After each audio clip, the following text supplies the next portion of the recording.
Welcome to California Clays podcast. I'm Henning Matthew. I want to take a quick moment to thank you for watching. I've been getting some really good feedback about clay shooting and our podcast here. I started creating these videos as a personal project because I'm technically a student of the game, and I really wanted to interview competitive shooters and get into their heads about their game process and training. Hopefully, you get something out of it. If you don't, I'm sorry, but hopefully you tune in again. My guest today is Jake James, California State Sporting and FITASC champion for 2024. Welcome, Jake. How you doing? I'm doing well, buddy. How are you doing? I love the professionalism. Like we were just having a normal conversation, then you just cut right into it. I know, honestly, I'm still figuring out how to do podcasts. I'm not a podcaster, I'm a banker. It was And beautiful I want to though. be and I want to be shooter, but I'm trying to make it a little bit more legit.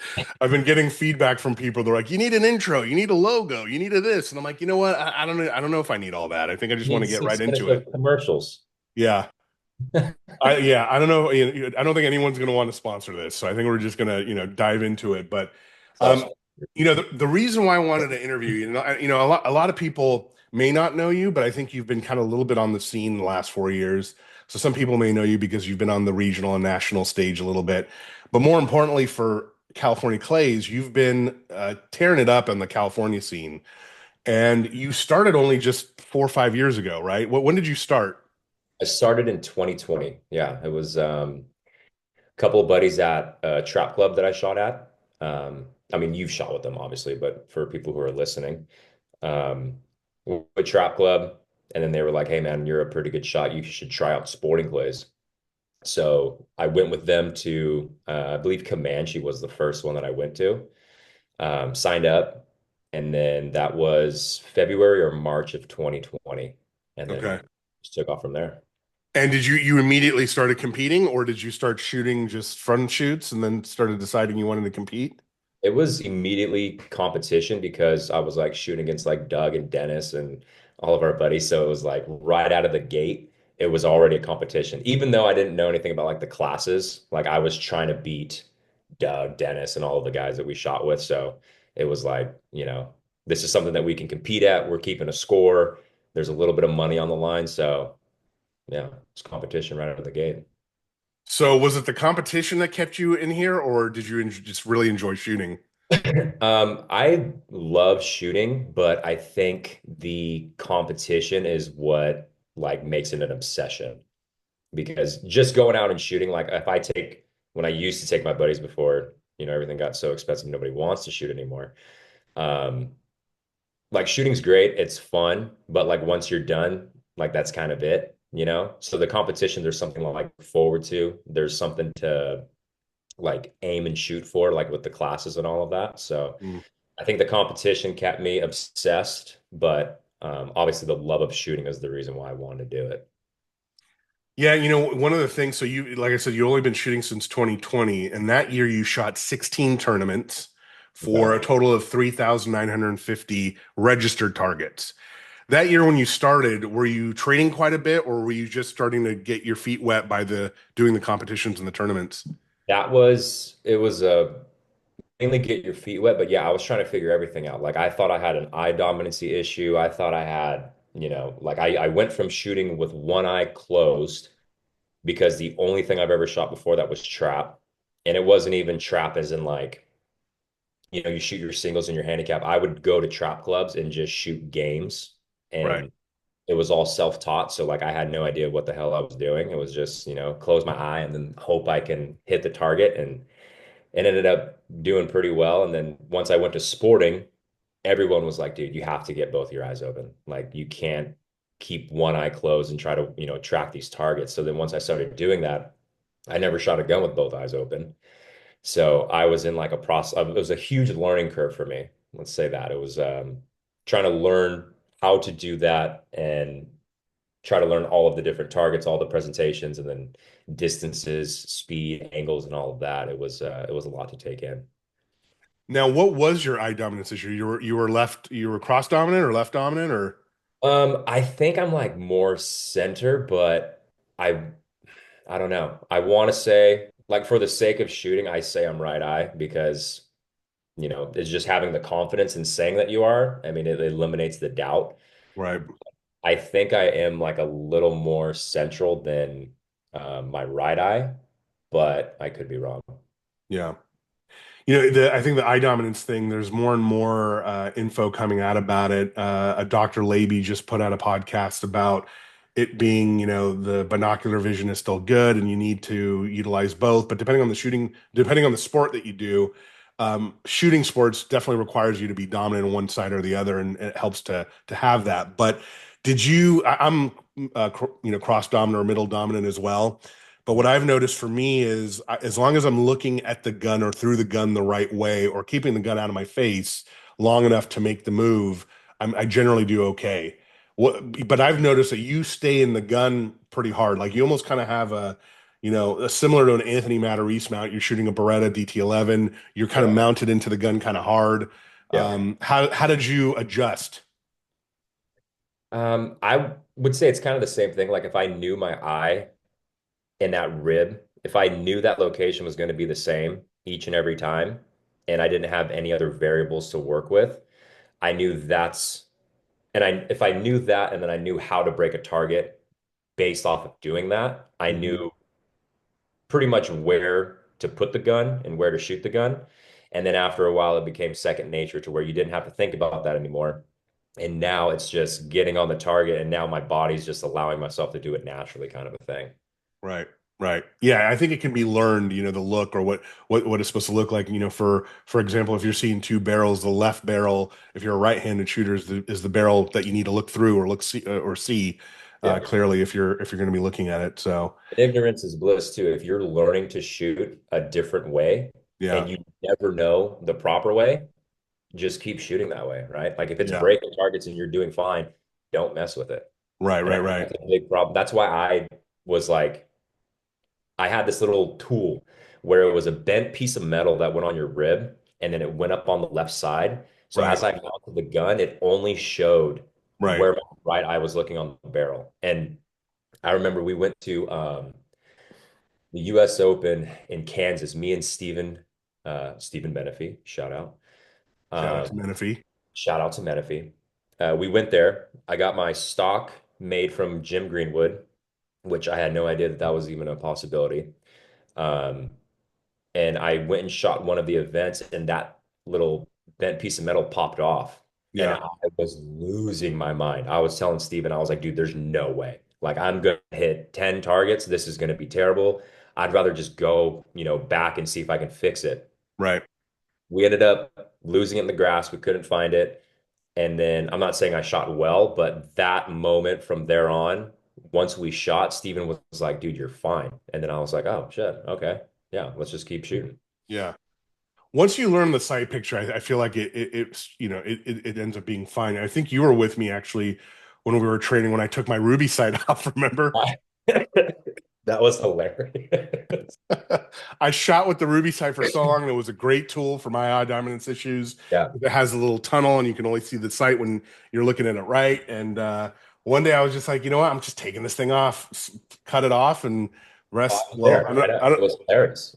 yeah, I don't know if the I was rest is cracking up. history, but my shooting actually dipped after that, and then it started coming back up again. But Oh, I think it's just a learned trait.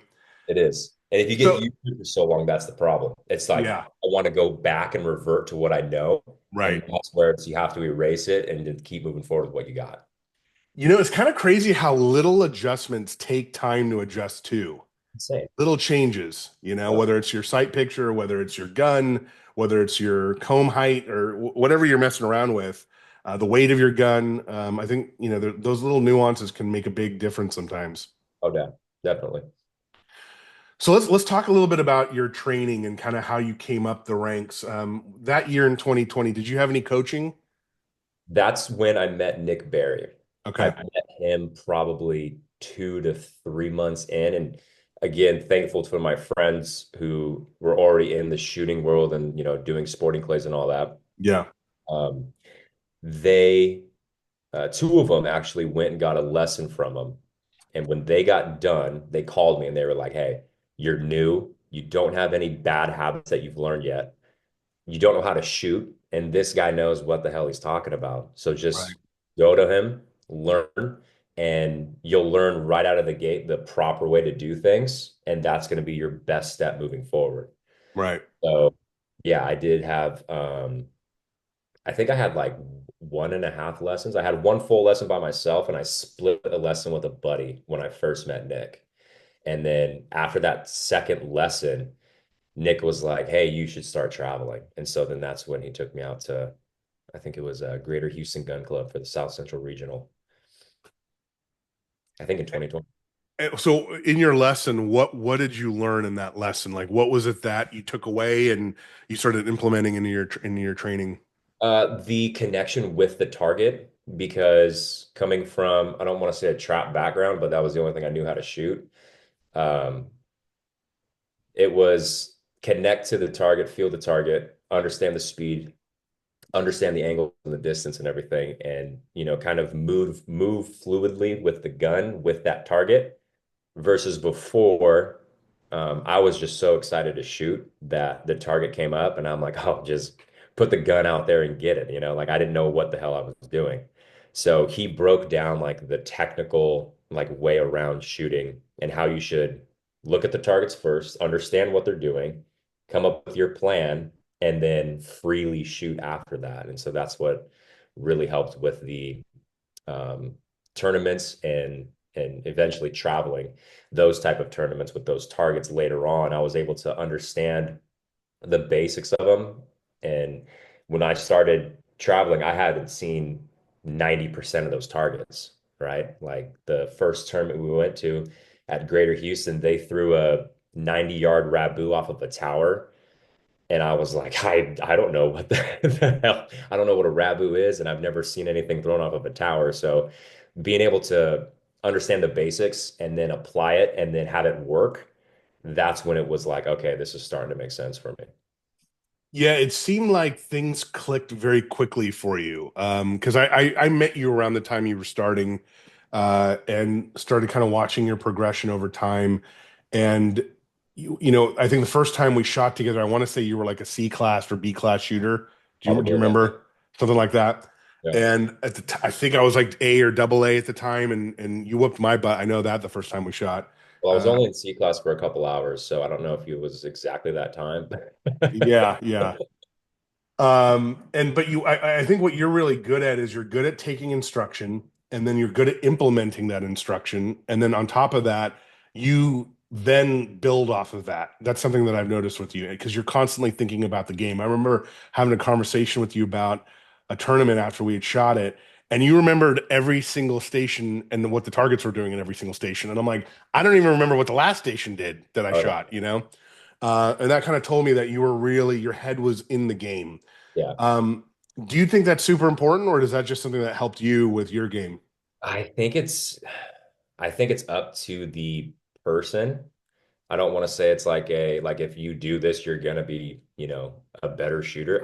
I would argue you're probably gonna get a little better if you're thinking and, more focused. But for me, that's just what worked. Like Hmm.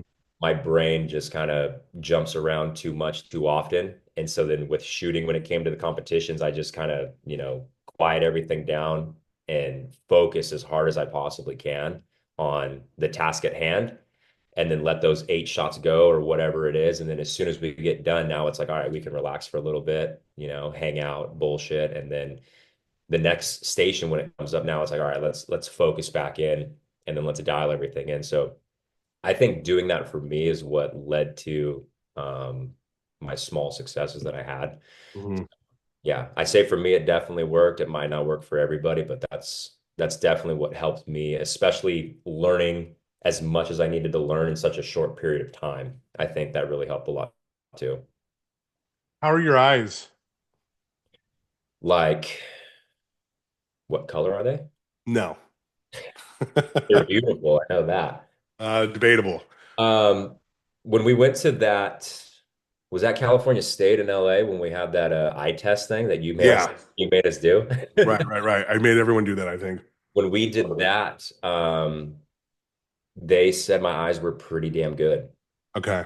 So your Yeah. score is on vertical, horizontal, whatever they call it, the pursuit and all that. I You was in scored like pretty the well. 93 third percentile or something like that. Yeah. And they showed me a paper of somebody who they wouldn't name. And they said that he was like an Olympic shooter and he was in like a 95.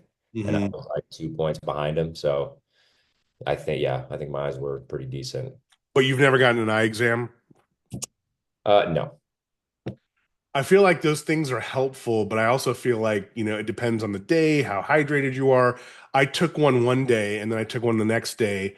Um, the one day I took it, I was pretty fresh and my score was pretty good. It was in the top percentile. The next time I took it, I was much more fatigued. It was at the end of the shoot, and I just took it again, and it gave me different results. So I think there's only so much to that. But I'm curious. So you don't wear any kind of prescription or correction or anything like that? No. I did try because, being obsessed with it, I was trying to do everything I could to make myself better. So, I did try contacts for uh, a couple of days, and me and a couple of buddies, we went to a meat shoot down in one of the local clubs around here for it was like a trap deal. And I threw some contacts in, and I was like, oh, it's gonna be lights out, dude. It's over. And it made my shooting so much worse. Wait a minute. You threw in contacts when you didn't have a prescription? Well, I went to the eye doctor and I was like, "Hey, my eyes are bad. Let me get a contact thing." And then they were like, they did a small test on them, and they were like, "You don't really need contacts." And I'm like, "Well, what's something that can help me like a little bit?" And then I made something up, like driving at night, I couldn't see or something like that. And she was like, "Oh yeah, here you go." Are you serious? Oh yeah, yeah. I definitely tried everything that I could to help myself get better. That's too funny. Didn't work. Uh, I think I shot for a long time not knowing I needed a correction because of the astigmatism, and Yeah. it sounds like that's something that a lot of folks have. I remember going to the eye doctor after I heard a pro goes to the eye doctor every year, even though he didn't need correction. So it made me go, even though I thought I had good vision. And the doctor says to me, "You might want to have a seat for this." And I'm like, because I didn't do very well on the test, especially the depth perception and also certain contrast I struggled with. Yeah. And when she told me to sit down, I was like, what's going on? Do I have some like disease in my eye? What's going on? And she goes, "You have astigmatism." And I didn't even know what astigmatism was at the time. I'm sitting there like shocked, like Yeah. something major just happened. Well, it turns out astigmatism is just your eyes a little misshapen, and the lights were coming in and refracting in the wrong way. I'm no expert in eye stuff, but that's my best way of explaining it. Yeah. And then when she gave me the lenses just to try, they do the different lenses and you try out the different. It was insane how far I could see. And I always used to think that there was just some people that were super special. Like, one of the shooters that I used to shoot with quite a bit, Bruno Lombardo, could see like miles away. Oh, Frank yeah. Dignan, Oh yeah, yeah. Frank Dignan, go duck hunting with him. I mean, he's seen mallards that no one else can see. And then all of a sudden you see the mallards appear. Yeah. So I figured there were people that just had better vision than me, but I didn't realize the stigmatism had affected me that much. But do you get your eyes checked regularly or just that one time? No, it was just that one time because I think the last time I got my eyes checked, I was like a little kid and they were like, "Hey, your vision's fine." So I never went back. Yeah. And once the shooting thing started and I started to get more and more obsessed with shooting, I was like, "Hey, I'm going to make an eye appointment and see if I can get anything to help me, because you never know. Like maybe I do need a slight correction or something like that." And Right. I remember when I put those contacts on, it was clear, it was like a touch more clear than I would normally see. But when it Mhm. came to depth perception, Right. especially on trap targets, I felt like at the 27-yard line, I was shooting from 50 yards away. Like Yeah. it was super, super, super weird. So yeah, I honestly didn't need the correction, so I just took them out. Well, what's interesting about that is when you get that clarity, you're seeing the detail much harder. And so instead of it being a little bit of a fuzzy spot, you're now Yeah, seeing clarity. So it makes the target smaller. yeah, But no, I definitely get that. It took a little bit of an adjustment for me too when I started shooting with glasses. But that's actually what I think helped me get from A class to master class is just being able to see it better okay, and just be able to track it better. Now, when you started competing and you started, one of the things I noticed, a lot of people stay local, right? When yeah, they start competing, they'll do their local shoots. They might become either a local shooter, a state shooter, or a regional shooter. yeah, And, then some folks will end up going nationally and traveling because, it's expensive and it takes time and a budget to do this. And not everyone has the time or the budget to do it. you kind of jumped right in, I think, right? You started going to some of the regionals, some of the major shoots. What year did you start doing that? That was the same year I started. It was in 2020. Okay. And that was because of Nick. Um, and I think like shooting needs to they need to advertise it a little better because Yeah. unless you're fully obsessed with it, you don't know Right. what the hell's going on, right? I think we're doing a better job now, especially on I don't know about anybody else, but California Clays showing the like I'm not even shooting anymore. And I know when every tournament like is coming up and the dates that they're supposed to be and all of that stuff. So I think that's super cool. But for me, it was that lesson with Nick. He was like, "Hey, you should start traveling." And I'm like, I didn't even know that that was a thing. And he was like, "Oh yeah." He's like, "Come to this regional." And I'm like, "Okay." And then I went on this weird website of win score or whatever the hell it was. Right. I remember. And yeah, he signed me up and he was like, "Yeah, this is in Houston, Texas." And I'm like, "How do you know about this?" And he's like, "Oh yeah, it's like all the shooting things are on here." And I'm like, "Okay." So then signed up, got the hotels and the flights and everything and went over there and started shooting. And as soon as I did that, I was like, It's over. Like I am hooked even more so than I thought I was with local. I thought local stuff was cool. And then I went to one of those tournaments with all the people out there and the the gun vendors and everything. And I was like, this is sweet. Yeah, no, that definitely changes things. You're right. It's kind of like this esoteric sport, right? Unless you know people that know people or know the drill, it's hard for you to kind of break through and break into it. Yeah. And that was honestly one of the reasons I started California Clays. I was really fortunate to get introduced to a lot of the different disciplines right from the beginning. I didn't stick with one discipline. I kind of shot all the different disciplines just to experiment and see what I liked. Sporting and FITASC obviously took the main stage, and then I got introduced to Halise. And I only got introduced to Halise because someone invited me to Halise shoot, and Halise was a Yeah. very small, nascent kind of sport that was growing in Stockton, kind of close to where you live. And I got hooked on Halise and stopped shooting sporting for a couple of years, and then went back when I realized I was competing against some of the, top performers in all their other disciplines. When you're in the pool with sharks, you realize as a C class shooter in sporting, I need to put in my time, Yeah. get some accolades here, at least try It's to a shoot loaded better. with those sharks, man. Yeah. You guys are good. So as you started competing and doing the regionals, how did you perform? From what I remember, you did relatively well. When I'm on that American Shotgunner site and you look through your stats and your scores, I mean, your arrow just goes, I mean, your chart just goes straight up, it seems like it. And you immediately started shooting in like the high 80, 90%. What do you attribute to that? I would say it was just a lot of shooting. I was obsessed, right? So it's like the only thing I wanted to do was go shoot. The only thing I thought about was shooting, just because it was so new. It was like the competition I just absolutely love. So it was something that I wanted to do just more and more of. And I think the obviously just shooting more is going to help because the experience is going to get better, right? You're going to see more targets. You're going to understand how to break more targets, and then you're going to get confident in breaking more targets. So the more you shoot, the better you're going to get if you're doing it in a proper way. Um, so yeah, I think most of it was that, and then a little bit. I don't want to sound kind of like overly confident, but I think a Oh, lot like you aren't, Jake. of I think a lot of it was natural talent because it was like some people have been shooting for 5, 10 years, and then I would go out and just kind of figure it out pretty quickly. And then people were like, "Well, how are you doing this? Like, what's going on?" I'm like, "Dude, I just pull the trigger, man. Like, I don't know." No, I think this is a compliment. I'm kind of ribbing you a little bit, but you definitely are a confident guy. Some would say maybe too confident. Yeah, my Um, fiance would say way too confident. yeah, yeah. You definitely think I wouldn't say highly of yourself because you're humble, but when it comes to shooting, you definitely think highly of yourself and your ability. And I think there's something to that, right? It helps you drive yourself. I think a lot of folks that have self-doubt, myself included, people like us struggle. The minute you're up there and you start having that negative voice, I was talking to Derek about this, you got to shut that voice down.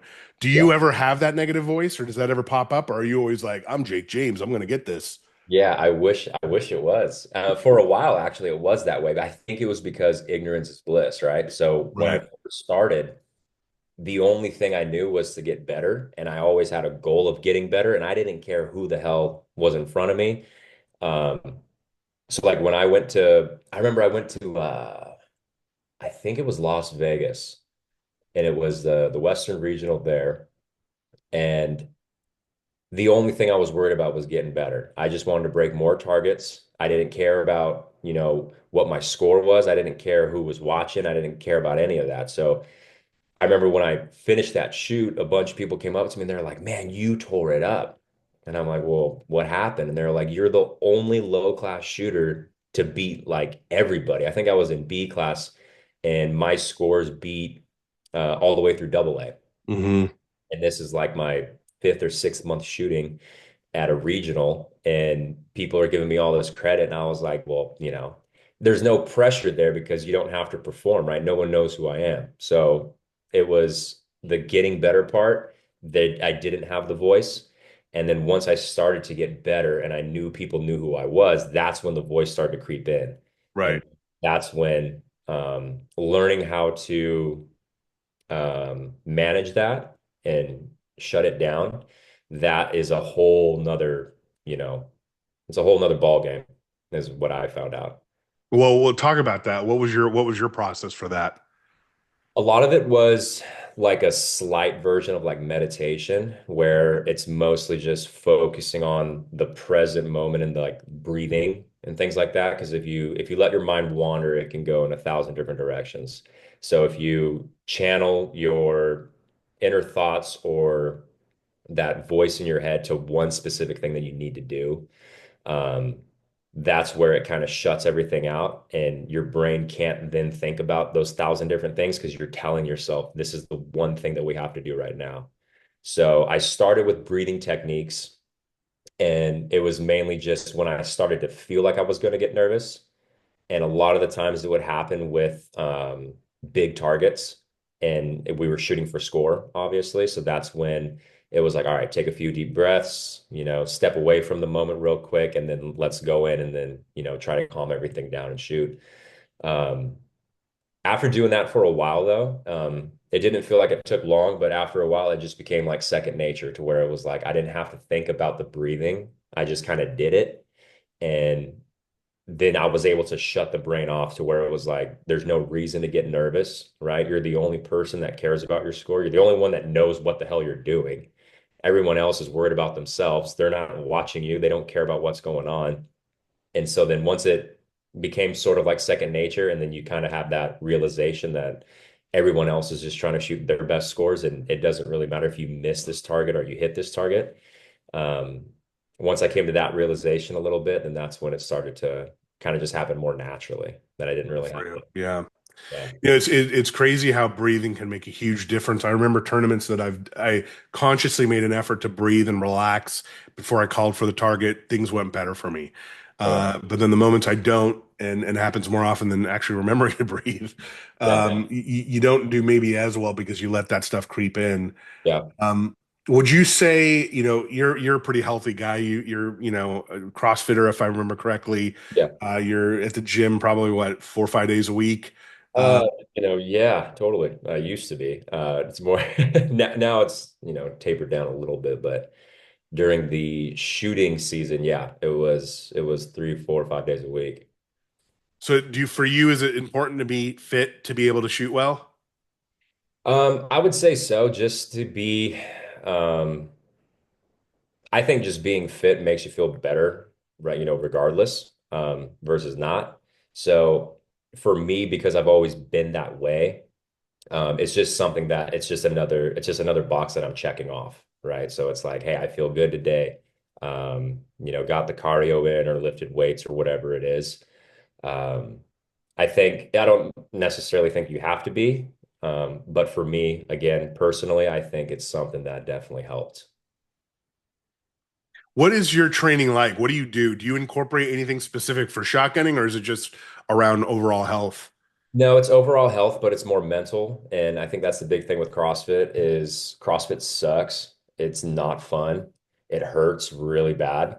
But it only hurts as bad as you make it hurt, right? So like you can get a workout and go to the class and everything, and you can see the workout on the board, and you're like, you know what, I'm not going to do that. I'm not going to do that. I'm going to take this weight down. I'm not going to go as far on a run. And you can do all of that and still get a good workout in. But for me, I would see those workouts and I'm like, I don't want to do that. Like, this is going to suck. You know, it's 100 degrees outside. I don't want to run 5 miles and then do 100 pull-ups. Like, there's no way. And then when I would think like that, I'm like, nope, now you got to do it. Like, there's the only way to get through it is to do it all. And if you're going to do it, you have to. So I think mentally it helped me a lot because I've forced myself to push through so much stuff that I didn't want to do, that when it came to things that I wanted to do, I was that much more focused on doing those things. And I think that really helped with shooting. That makes sense. I remember hearing or you telling me that you during some of our training sessions or whenever you'd shoot a tournament, you're always the last person to show up, by the way. Oh yeah. We'd always be like looking at our watches, watching your truck pull in. But you had a You process. guys are previewing the targets when I'm in the parking lot. Yeah, you told me that you have this process that you do in the morning. Can you share that, or do you mind sharing a little bit about your process? Yeah, absolutely. That process started to develop more and more as I got better with shooting. And one of the big things that I think I'm known for is letting go easy targets, like missing them. Yeah, Like the easiest, definitely do that. yeah, easiest target on the course, I'm gonna miss it. But on the contrary, the hardest target on the course, there's a good chance I might run that station. And to me, that attributed to a lack of discipline. And so when I had, kind of like a self-reflection of why I'm not getting better at shooting, discipline seemed to be the number one thing. So I created just a morning routine before shooting instead of just getting up or mainly going to bed late, right? Having beers, hanging out, going to bed late, and then waking up and then feeling, terrible and getting to a shoot late. Um, I decided to change that. So becoming more disciplined in the morning, I would go on a run, typically like just a mile, something that I can do, in under 10 minutes, make it fairly quick. Get the blood flowing a little bit, making sure you're getting outside in the morning, especially as soon as you wake up, because the melatonin production starts to shut off sooner when you get natural light into your eyes. This is starting to sound like an Andrew Huberman podcast. Funny story, sponsored by Andrew Huberman. That's actually where I learned everything. Oh, does it really? Yeah, I was at work listening to his podcast about how to get better at competing, and those were some of the things. And then it turned into a cold plunge, and so then I bought all the stuff for a cold plunge and built one. And then after my runs, I would go into the cold plunge, and then after that, I would, go inside, make breakfast, get all my stuff ready, and then head out to the shoot. Yeah, the thing I notice about you, and I've shot with a lot of good shooters here in California. I've been fortunate to, be on the squad or trained with, the last four state champions. I like to think that there's a common theme there and that I'm the common theme, but it's not. But what I notice about every one of them is that you guys all have discipline, but in different ways. Everyone's got a different way of managing that discipline. Yours was very regimented in certain ways, but then you were very, lax, not lax, but relaxed in other ways. Like your attitude towards missing a target was probably one of the best I've seen. You don't take it too bad. Yeah, you're disappointed, but you're not beating yourself up too much. Yeah. I notice that you don't beat yourself up too much. You're really good about hydration. Jesus, I've never seen a bigger water jug in my life that this guy lugs around on the course. But Jake carries a trough with him when he goes. That thing has seen probably more states than most people. That thing has been everywhere with me. Really? Oh, you take it on the plane with you too? Oh You use yeah. it as a pillow when you're on the plane, or I'm what? not going to stop my hydration. Come on. I typically throw it in the big bag, the not carry-on one. Well, how many gallons, or is it a What is it? Is 1 gallon. It Yeah. is 1 gallon. One Okay. gallon. All right. Yeah. It's a good thing to have, man. I love it. You got to stay hydrated. Well, and it keeps it cold too. I remember we went to well, if you go anywhere in the South at the certain amount of times, you're just dripping and it's hot and humid. We went to, I think it was Kansas again. We went to Kansas and it was 99% humidity and it was 100 degrees outside. And it felt Right. like it was 130. And I had that water jug with me and it was ice cold. And I was like, dude, this thing is a freaking lifesaver. Even though there's water on the course and everything, you don't have to worry about stopping at the ice chest or going to the beverage place or whatnot. You know, that it's just right there with you in the golf cart, so you don't have to worry about it. Speaking of hydration, what other things do you do when you're on the course? Do you take snacks with you? Are you eating on the course? I'm constantly eating no matter what. So yeah, I need food. Steven can attest to that. I get pretty hangry pretty quick. Um, but yeah, I try to have snacks like I'm a soccer mom, you know. I got all the fruit snacks and trail mix and whatever in my bag. So that and then electrolyte packs too. Yeah, and don't forget the goo or whatever. What was it? The Goo. applesauce or whatever. What were you drinking out of that thing? I'm sitting here with Jake one time shooting. He's like, "Bro, you got to get one of these things." And he holds up like a little squishy. Well, what is that? What it's like applesauce in the thing, right? It's what they It's a pretty much an use. adult applesauce. Yeah, it's a Noka super smoothie superfood or something like that. You've got a whole plethora of stuff. I got to get better about that because I also get very hangry.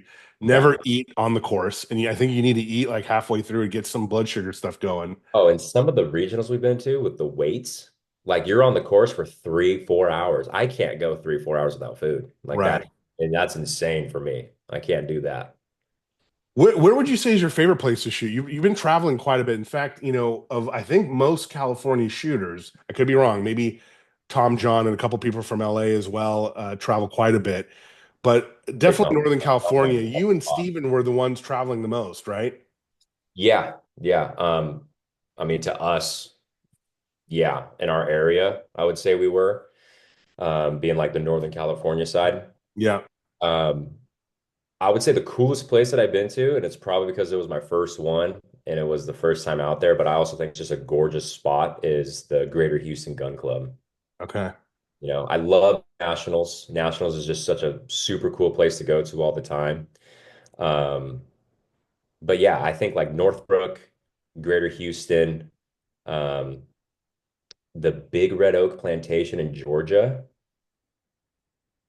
and I heard the Florida places are beautiful, but I haven't been to Florida yet. Yeah, I'm excited for Jack Links next year. I love Northbrook. I went to the World English there. I've only been to Arizona for the most part, Tucson and Phoenix.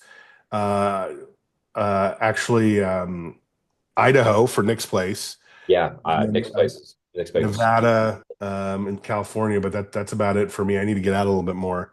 Mhm. Um, have you been to M&M's? I have not been to Eminem, no. Yeah, that's another place that I want to head to as well. Flight's too long, that's why I haven't gone. Right, right. So now, after the state, you were training quite a bit for that. I know you were really serious about it. You really, really wanted to win. Yeah, That was something that I noticed about you too. Did you think you could win? I knew I was going to win. Yeah, that Okay, you knew was you were going to win. yeah, that was part of the like learning curve that I learned as you're shooting. And people can probably understand this if they just look at Brandon Powell. The guy is the most confident person you've ever met in your life, right? And even if you see him and you meet him and you talk to him, you're like, this guy's an asshole. You have to be that way. I've never met him, yeah, but And honestly, he's a great guy. I've never had a bad conversation with him. And when I hear people talk about him, yeah, I know he did whatever back in the day. But every time I talk to him, and it's probably because we're a little bit like-minded and we get along, but every time I talk to him, I'm like, dude, this is how you have to be, right? Like this guy doesn't think he's gonna lose. And for the most part, he doesn't. And there's a good right. reason behind it. It's because of the confidence. If you go in there scared, there's no point, right? You might as well just put your gun down because, I mean, if you go in afraid of anything that you do in life, there's a very good chance that you're going to fail. And that fear of failing is going to happen a lot sooner, right? But if you go into something extremely confident, like arrogant, you're more than likely going to have a good time because the body's relaxed, the body knows what it wants to do. And if you have that confidence going into something, there's a very good chance that you're going to have the result that you want to have. So no, I definitely get what you're saying. Do you feel like there's a moment where you just are, there's no doubt in your mind. You're not even thinking the chance of losing. There's no potential self-awareness of like, I'm okay, but I'm not that good. There's none of that kind of talk going on. No. At California, because that's where I needed to learn how to break into like the regional level of doing that. Um, because when I would go to the regional level, there's still that doubt, like, hey, Brandon Powell's on this course with you. And I'm like, fuck, he's not gonna miss, right? Like there is that self-doubt. And I needed to learn how to break into that next level.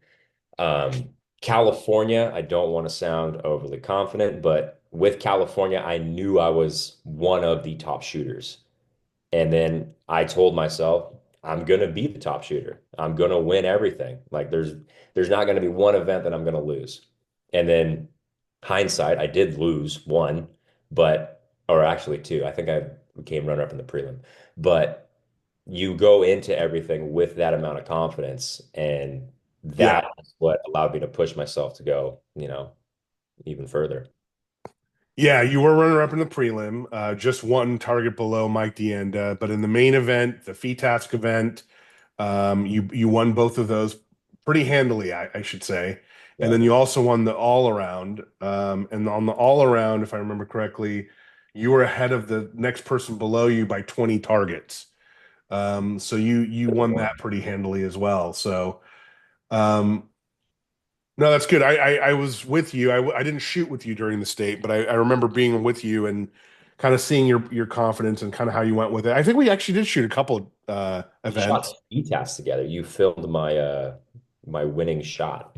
That's right. That's right. So we shot feed tasks together. You were definitely looking good and confident out there. There wasn't a doubt I could tell in your mind. You were in a different mode though, I could tell. Yeah. The 100. mode that you were in was almost like I don't want to say you were acting because I don't think it was acting. I think you believed it, but it wasn't Jake James that I train with and I shoot with. It Yeah. was like another version of you. Yeah. Yeah. It was the same feeling that I had when we were talking before this, and then you went to professional hitting. I was like, oh my God. So what you're saying is I need to be professional at heading when I go shoot. Oh yeah. Oh yeah. Well, he, 100%. he probably sucks more than the unprofessional heading, but see, there's that negative talk. That's what happens Right. constantly. That's what you got to get rid of. But Uh, yeah, I think that mode or that change or whatever, it didn't it everything happened naturally. And I think it was because I told myself for so long. I told myself for months before the shoot that I was going to win everything. yeah. So it wasn't something that I had to force or pretend. It was I literally at work, I'm building houses. I'm telling myself as I'm nailing off the house, like I'm gonna win California State. I'm gonna win FITASC. I'm gonna win Really? this. Oh yeah. So it was even when you weren't shooting, you were thinking about this, planning it, plotting, Yeah. Yeah. putting Yeah. it out there, if you will, into the universe that you were going to do this. Yeah. Because at work, there's like if I'm doing something if I'm building a complex roof system on a house, right? I need to use my brain. I can't think about other things. I have to make sure the freaking house doesn't fall down. But if I'm nailing off sheeting, if I'm, making cuts that, like numbers now, because I've done it for so long, I know them fairly well. I can remember a lot of numbers in my head. Like stuff like that. When I'm doing those things, running the skill saw, like your brain doesn't need to be on. Just make sure you don't cut your finger. That's the only thing you need to do, right? So when I'm doing stuff like that's when I was thinking about it. And I was like fantasizing about like, like this is what's gonna happen. And I'm gonna win by this much. And this is gonna be the last target that I shoot. And I'm just gonna freaking nail it. And then I'm gonna be the winner, you know. They say there's actually a lot to the visualization. So it sounds like you were doing a lot of that in There's a preparation for this. Was that intentional, or do you think you were just doing that because you were so obsessed with shooting? I think it was because I was just so obsessed. Yeah. As I started to research it after the fact, it's a pretty big deal. Like, I know Conor McGregor, he's one of like the biggest ones that talked about visualizations and everything because he spoke things into existence and it would Yep. actually happen. Um, but I started listening to a couple of books and I started doing some research and the greatest of the greats, no matter what it is, Jack Nicklaus with golf, Hmm. he talked about at a banquet that he's never three putted in a tournament before. At the PGA level, he's never three putted. And a guy stood up and said, Jack, actually, you three putted on 17 at this tournament. And he straight up told him, I've never three putted in my life. And You, then you gotta you gotta explain for the non-golfers, myself included, what that the means. The Jack Nicklaus is the greatest golfer No, of I know all. who he is, but what's the three putting that you're referring to? Three putting is once you actually get the ball onto the green. Uh-huh. Putting is what gets the ball into the hole. Right. Right. So if you three putt, that means you have a pretty bad time putting because typically it should take 1 to 2 putts. Right. So if you three putt, it typically means you had a pretty long putt for the first putt. You had a Right. lag putt essentially. And that second putt should be the tap in. But if you miss that tap in, that's where that third putt comes into play. Right. Okay. Right. So like um, as a professional golfer, you don't ever want to three putt. You shouldn't be three putting, but golf's very hard. Um, but yeah, he told that guy he's never three putted, and the guy thought he was delusional and he was losing his faculties. And then his coach came up to him and told the guy, like, this is who he is. Like, he believes without, any doubt in his mind that he's never three putted. And that's why when he goes out and he plays, he's the best of the best because he has that confidence. So is that being delusional though? I mean, because he did end up three putting, right? He just blocked it out of his memory and it convinced himself that he's never three putted. It is delusional because he has three putted. Right. He's not admitting to the fact that he's three putted, right? Right. But that part is the delusion. But the part that you need to have is that delusion because, Right. Convincing yourself that you're still the yeah, best regardless. Right. yeah, So what you're saying is you need to be a little bit of Ricky Bobby. 100%, dude. If you watch Talladega Nights before you go to a tournament, it's over. His excellence, right, is what you're saying. If you don't shoot big red. No, I think there's something to that, right? Everyone says that confidence is what breeds you into being a better shooter. Yeah, You could either get it through experience, repetition, muscle memory, all those other things. But then there's that extra bit that you almost need to be slightly delusional about your ability or your and have 100%. no fear to go into it and feeling like you're going to just annihilate everyone. And 100%. I've heard stories and seen stories about Brandon where he kind of has that. He goes, "Let me." What was the one thing that I think Grace Callahan was talking about him? She goes, he says to her, he goes, "You want to watch me go win this shoot off?" Before Yeah, he goes up there to shoot. And so yeah. there maybe is something to that, you He know? was at the Western Regional in a shoot off for runner up, right? He didn't win. He was in a shoot off for runner up. The HOA guy was also in a shoot off for HOA. Yeah, He broke like 5 targets on the shoot off. Brandon broke, I think it was like 6 or 7. Or I think it was 7. He goes up to the guy, right? The dude's just won. He's ecstatic. He's so happy that he won the event. Brandon goes up to him and tells him, I broke more targets than you in that shoot off. I should be the HOA, and then walks away. And the guy's just like, what? Like, what is wrong with you?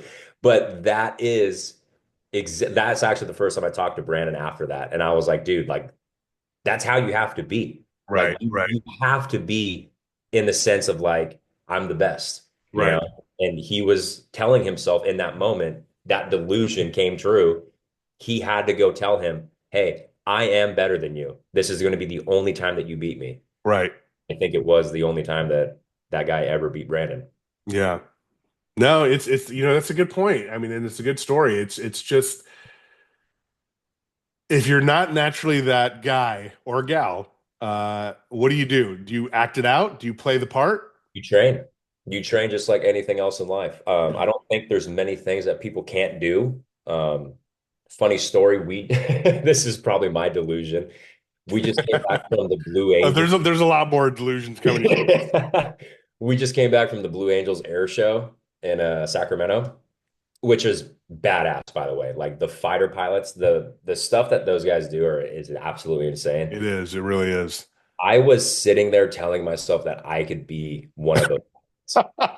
Like they're going That is a a typical thousand Jake James comment right there. they're going 1,000 miles an hour. They're pulling 9 Gs. A typical person passes out at 4. They're doing 9. Yeah. And I'm sitting in that chair going, yeah, I could do that. There's And, no fucking way I can't. and you get sleepy on a golf cart. So Right. But I think it all comes down to training because, like, just like those fighter pilots, for example, when they first pulled 5, 6 Gs or whatever it is, they probably passed out. right. But look at them now. They're pulling twice as many G's as a human is typically capable of, and they're making it look effortless. Hmm. Right. So I think that if you're not confident, get confident.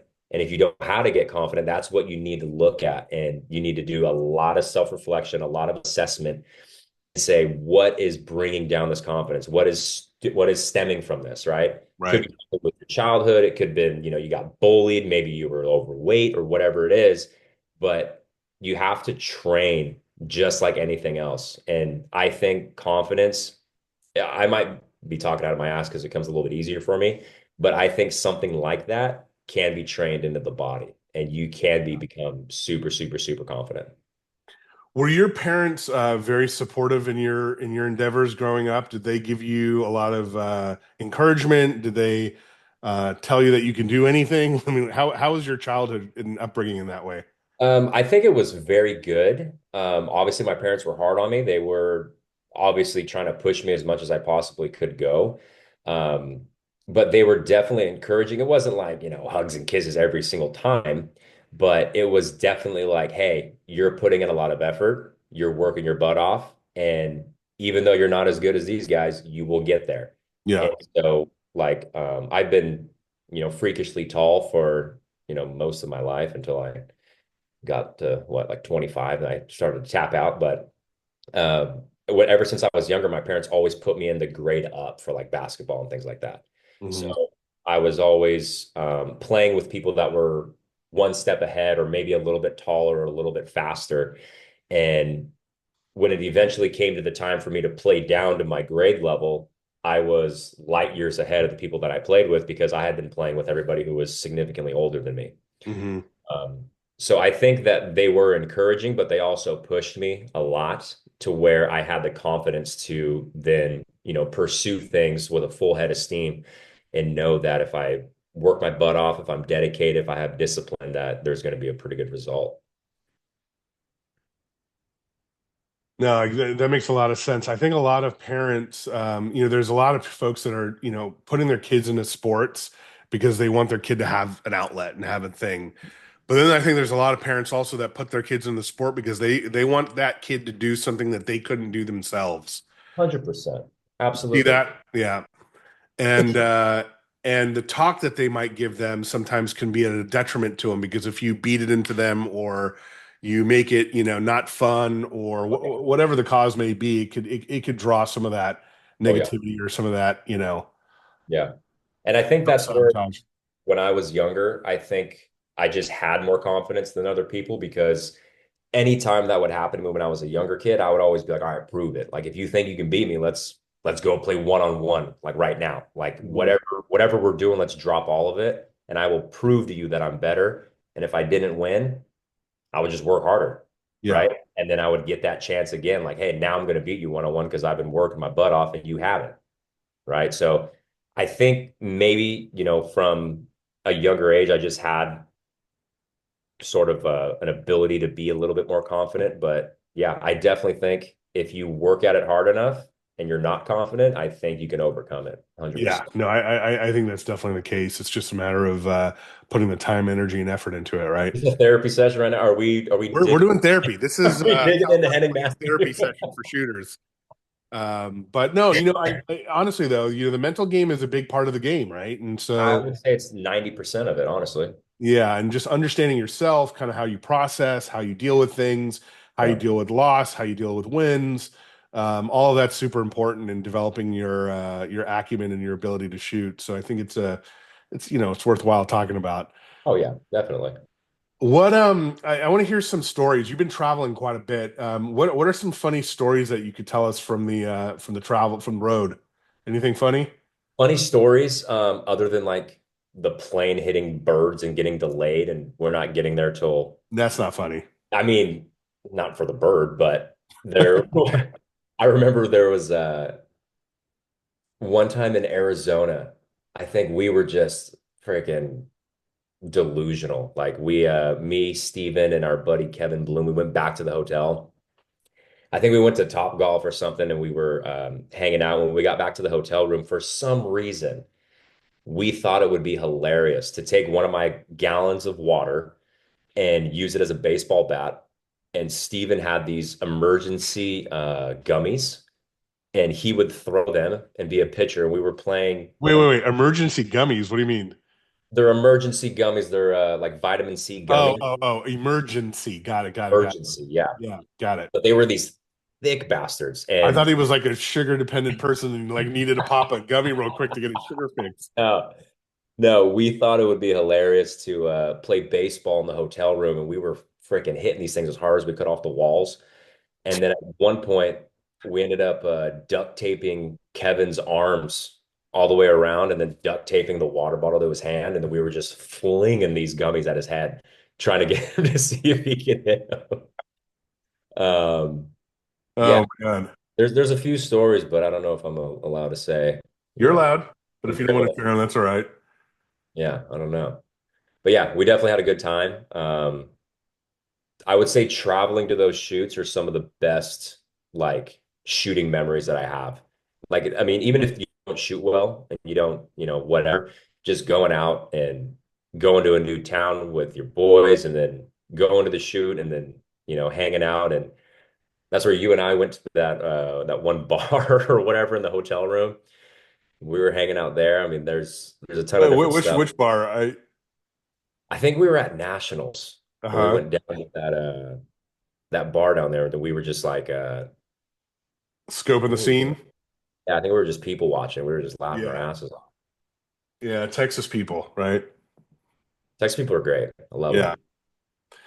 No, yeah, I think one of the best things about this game is the travel and being able to hang out with your friends in different places. So I think you hit it on the nail. So hey, so after state, you stopped shooting.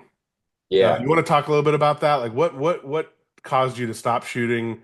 Why are you now on a hiatus and playing golf with all the other Well, golfers what's out funny there? is even with golf, I'm still overly confident. And it's hilarious because I'm not as good at golf as I am at shooting. So like I'll tell myself like, dude, I'm gonna smash this drive right down the center and it'll end up going in the water. And then I have to come back to reality of like, all right, you are delusional because you're not a great golfer yet. Um, the big thing that I had to stop shooting for was time and money. Those are the two biggest things that I don't really have. Um, Even coming up into shooting, I always try to prioritize my time for shooting, but I never have time during the week. Let's just put it that way, right? So like I always have to work, and then during the weekends are my only times to shoot. So for the most part, I'm doing really, really long shooting sessions that probably don't help. Um, but right now, I'm trying to focus on my business. So I ended up getting my general contractor's license in California. So starting a business, I just got engaged to my lovely fiance, Nikki, trying to start a family. And once I had a chance to sit down after state and kind of like write out goals and, what shooting looks like next year, a lot of it just didn't align with my time and money. I Right. have a lot of priorities that I have to kind of put over shooting. The business is definitely one of them. The family's definitely one of them. So I have to kind of get those things in order before I can start putting money into shooting again, unfortunately. No, it makes sense. I think this happens to a lot of shooters actually, and I've seen it over the years with shooters coming and going just for those very reasons, different reasons, but those very reasons as well. So, Yeah. one, congratulations on being engaged and getting Thank married. you. Thank you. You had to unfortunately plan it during the Western Regional, which wasn't very smart of you. So a lot of us are That's now. because I couldn't go to the Western Regional, so I had to do something. Yeah. Oh yeah, and you did it for a lot of us too that are coming to your wedding. So That's thank you right. for That's that. right. Sorry, Nick, we won't be coming to your shoot, but Yeah. I'm sure it'll be a great one. Oh yeah. How's this business been? You started the business, you've been doing well there, I know, and that's been going well. So once you get that kicked off and going, do you see yourself coming back to shooting? Oh, absolutely. I'm way too much of an addict. I love the competition so much, and I just miss going to those shoots. Yeah. Like just for some reason, like putting your gun into a case and putting it on a plane, like it just gets me juiced up. Like I'm like, dude, this is so sick. Like we go there, we get a rental car. Um, I miss that stuff a more than, people can know. So my goal right now is just to put my head down, kind of rechannel that energy towards something productive. Hopefully within the next, 2, 3 years or so, the business takes off. It's at the point where I'm more of in a managerial sense versus actually laboring and working for the company, and I'm actually running a business versus working for a business. Um, but yeah, once all that stuff starts, falling in line, get after it again, start training, start going, do local stuff. And then, yeah, once I'm a little more financially free, that was another big one that I struggled with shooting is going to a tournament and then putting, with travel and everything, $5,000 on a weekend, Right. out of my own pocket, and then having to come home and answer to, somebody and be like, hey, I spent all this money and I didn't get anything out of it. Like I couldn't do that anymore. Right. Right. So I think once I get to the point of financial freedom in a sense, that's going to take a lot of the stress off. And that's going to allow me to shoot even, better than I was. Yeah, it's definitely not a cheap sport, and it's definitely understandable if you're refocusing and knowing you with the discipline that you have and the abilities that you have, you'll be back. It'll just be a short matter of time. The business will be successful and you'll be doing well in no time. So Help us I keep wish you working the really best of luck hard. with that. Let me know Thank you. how I can help. Thank you. Well, Jake, is there anything that you want to cover other than what we just discussed, or other than that, I appreciate your time. Thank you. Yeah, I got a pretty big question. I heard you changed guns recently. I did, I I heard did. through the grapevine. I had to call some contacts and figure You out didn't hear from any grapevine. You were with me when I decided to do it. What are you talking about? No, yeah, I switched to the Krieghoff, as I mentioned in another podcast thing with Derek. It was coincidentally around the same time Derek did.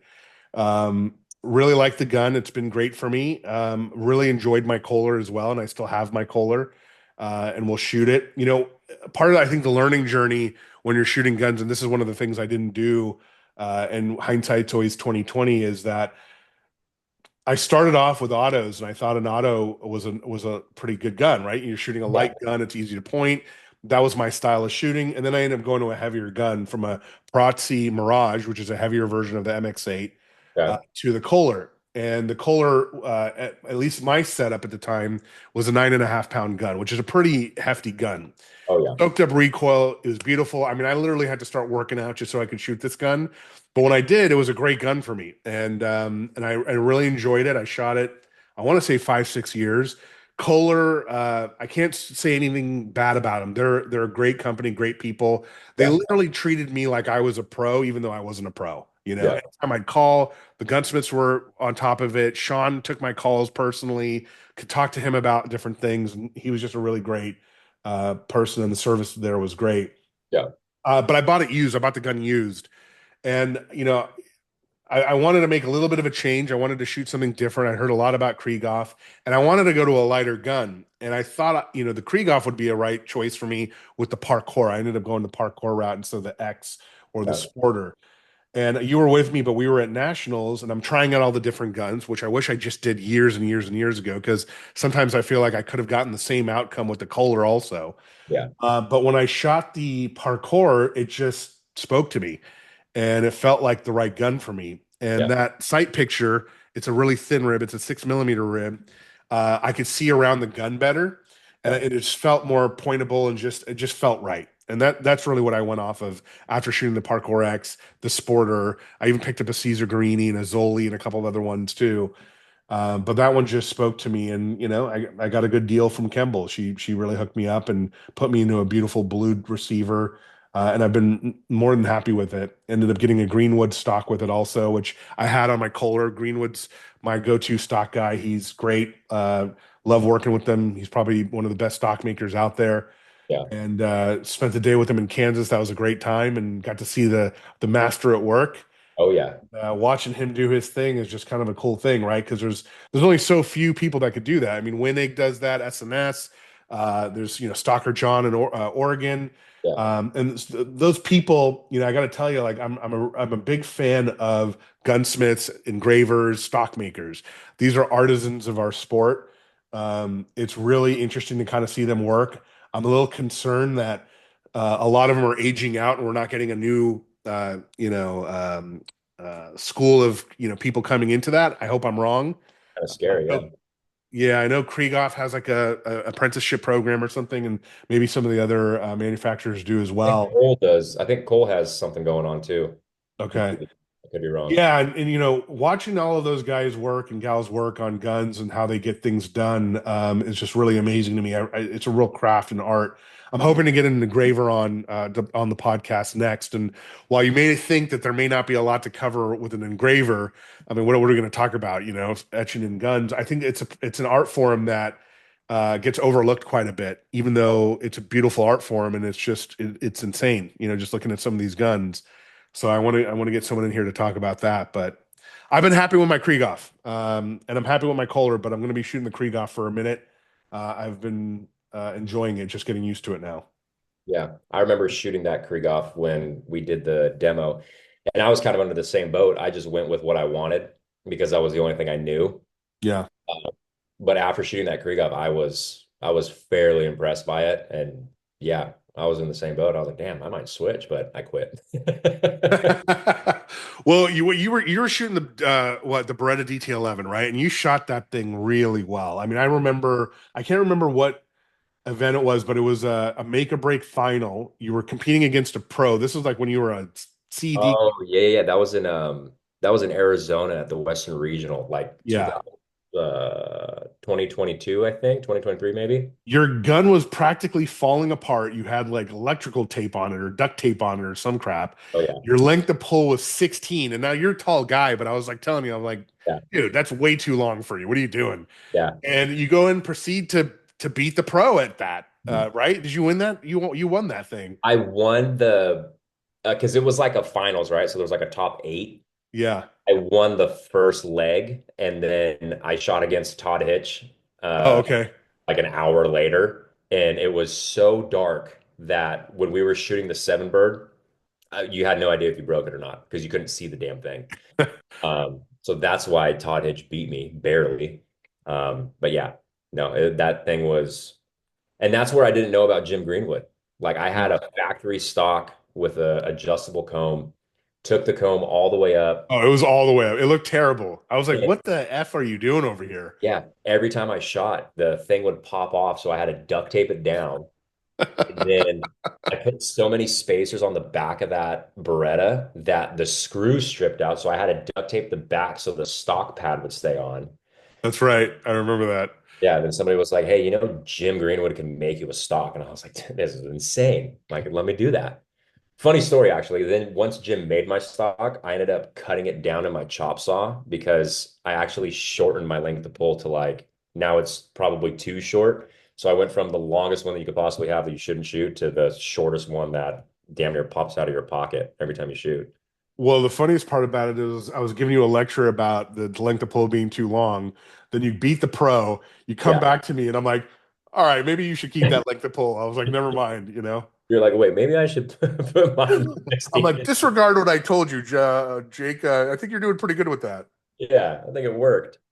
But it was biting into your face though. I think you had like a mark or something from that. Yeah, yeah. The pitch was wrong. The I wasn't able to like lower up the back enough, so it was like pitched this way, and then yeah. Every time I shot, it would just smack me in the face. So yeah, I had to get rid of that.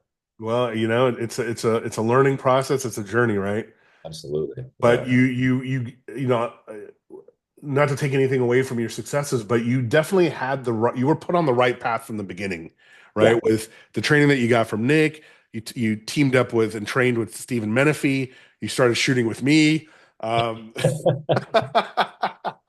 I knew you as the California you Clays. I went was you like, this went guy. downhill when you started shooting with me because we started not taking anything seriously, I think.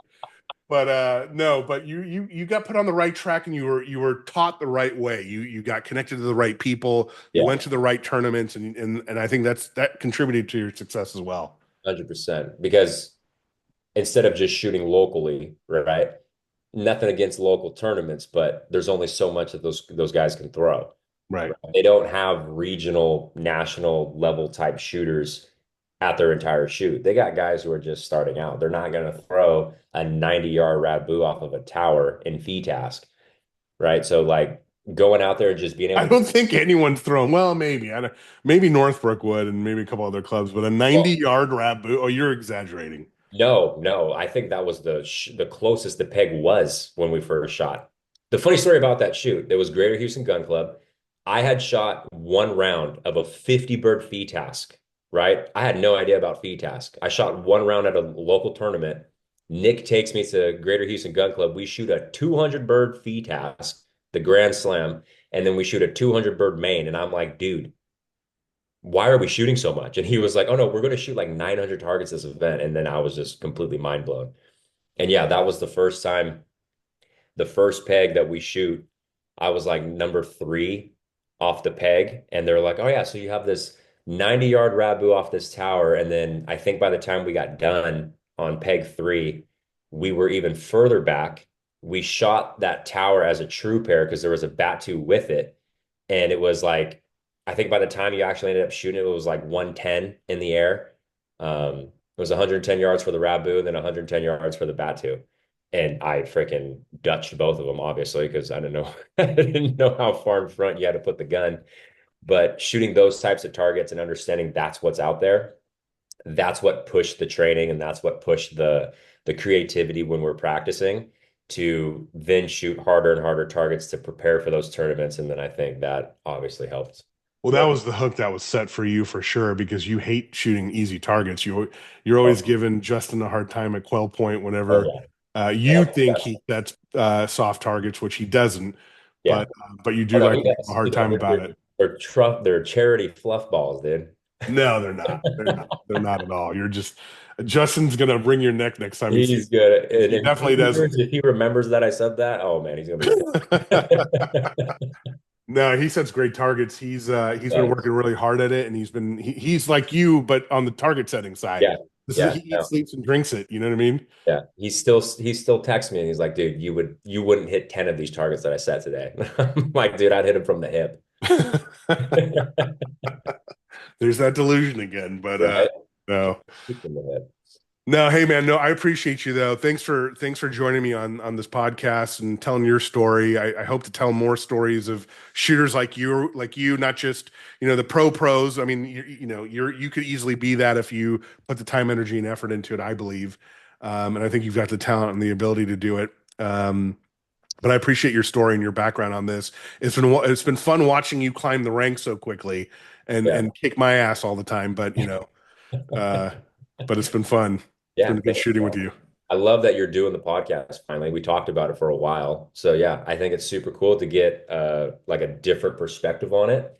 And then yeah, have people like obviously listen to the pros are cool because you want to learn from them, but just like the everyday average shooter, getting their feedback and understanding like where their mind's at and where they think the game's at and where they think it should go. I think having those conversations opens up a lot of different possibilities, and we get to hear from, a bunch of different people versus the same 15, 20 people every time, Yeah. right? No, thank you. The plan is to keep it masterclass and up only because we've got the background history stories to tell, the journey Yeah, to talk about, because it is a journey, right? You're going on a journey. And I really want to cover California, great shooters here, and kind of broaden out not only just nationally but internationally as well. I've got some messages into some competitive shooters in different disciplines and different countries. So hopefully we'll get some traction there, and hopefully I'll get better at doing these podcasts. But I'm gonna try to keep doing it and just seeing where it goes. heck yeah, dude. In 3 years, we'll do it again for my breakout story Your coming out of breakout story of winning your first 100 in trap or what? yeah, coming out of retirement. Be like, Yeah. man, you know, No, you will. I see that you'll do that, so I think it'll be good. yeah, man, absolutely. Well, thanks, Jake. Appreciate your time. Thank you, buddy. Have a good Take one. care.